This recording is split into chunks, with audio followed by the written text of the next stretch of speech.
All right, good afternoon, and thank everybody for joining us. First, let me introduce who is with me today. Chief Dan Isom, the Director of the Department of Public Safety of the State of Missouri.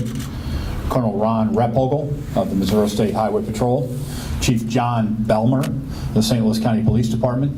Assistant Chief Al Atkins of the St. Louis Metropolitan Police Department. We're also joined by Major General Stephen Danner, the Adjutant General of the Missouri National Guard, as well as Brigadier General Gregory Mason from the Missouri National Guard. Last night, criminals intent on lawlessness and destruction terrorized this community, burning buildings, firing gunshots, vandalizing storefronts, and looting family businesses, many for the second time. I am deeply saddened for the people of Ferguson who woke up this morning to see parts of their community in ruins. I just came from West Florissant. It's a heartbreaking sight. Seniors afraid to leave the house, school canceled, kids scared to go outside and play. What they've gone through is unacceptable. No one should have to live like this. No one deserves this. We must do better, and we will. This morning and into this afternoon, I met with Guard and law enforcement leaders. All agree that the violence we saw in the areas of Ferguson last night cannot be repeated. That is why, in order to protect lives and property, we are bringing more resources to Ferguson and other parts of the region to prevent a repetition of the lawlessness experienced overnight. The National Guard presence will be ramped up significantly in Ferguson and ensuring that they are ready to act quickly to prevent violence. First, we are deploying hundreds of additional guardsmen to Ferguson who will be stationed throughout the community to protect homes and businesses. With these additional citizen soldiers, law enforcement officers will be better able to focus on protecting lives and property in the community. The Missouri National Guard will also continue to provide security at critical locations, including the Ferguson Police Department. Last night, more than 700 guardsmen were at nearly 100 vital facilities throughout this region, in both the city and the county, and I thank them for their work. It is a testament to the professionalism of local law enforcement, the Missouri State Highway Patrol, and the Guard that no one was killed or seriously injured last night. Third, the Guard's rapid response teams will be positioned so that they are ready to act at a moment's notice if challenges arise. Altogether, there will be more than 2,200 National Guardsmen in the region. Lives and property must be protected. This community deserves to have peace. We will provide safety and security to the region. I know this morning that there is pain in the hearts of this community. I also know that it is vital for us to understand how we got to this place and how to make it better.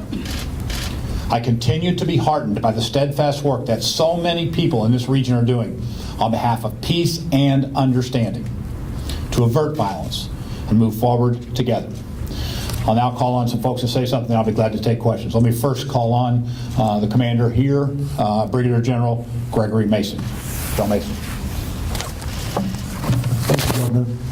As in August, the Missouri National Guard will deploy a trained and ready professional force. Our soldiers were equipped to do the job in August. We returned to Ferguson and this region, and we will continue to do a good job to protect the citizens and life and property. So again, we're here as trained and ready soldiers to do what we've always done, and that's serve the citizens of the state of Missouri. Thank you, General. The Colonel of the Missouri State Highway Patrol, Colonel Ron Repogel. Thank you, Governor. I just want to say that we have worked with the National Guard many times throughout the past years in disasters around the state.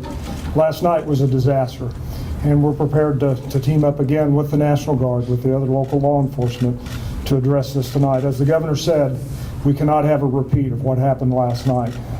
It was very disappointing for me to watch the hard work of Chief Belmer, Chief Dotson, and Captain Johnson over the last 100+ days, the tremendous work that they've been doing go up in flames, so to speak, last night. They will work more, they will work harder, and we will work harder, but we will not have a repeat of last night's activities. Thank you. Thank you, Colonel. Now I call on the Chief of the St. Louis County Police Department, Chief John Belmer. Thank you, sir. I too would like to thank General Mason for the assistance he's going to give us You know, last night we had about 400 plus police officers down there. Before, we called up about 60 officers from St. Louis City and another 100 officers from municipalities. So I think it just goes to show you the value that the Guard can bring to us, force protection, different things such as that. The message here is our community not only needs to be safe, they need to feel safe. And I appreciate Governor's leadership and certainly General Mason's troops in that regard. Thank you. Thanks, Chief. The Director of Public Safety of the State of Missouri, Director Dan Isom.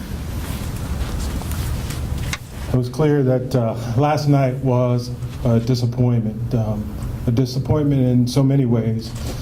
So much work has been done by the Unified Command over the last 100 days, and we deployed many officers out in the area, and unfortunately there was a group of people who were intent on causing violence and mayhem.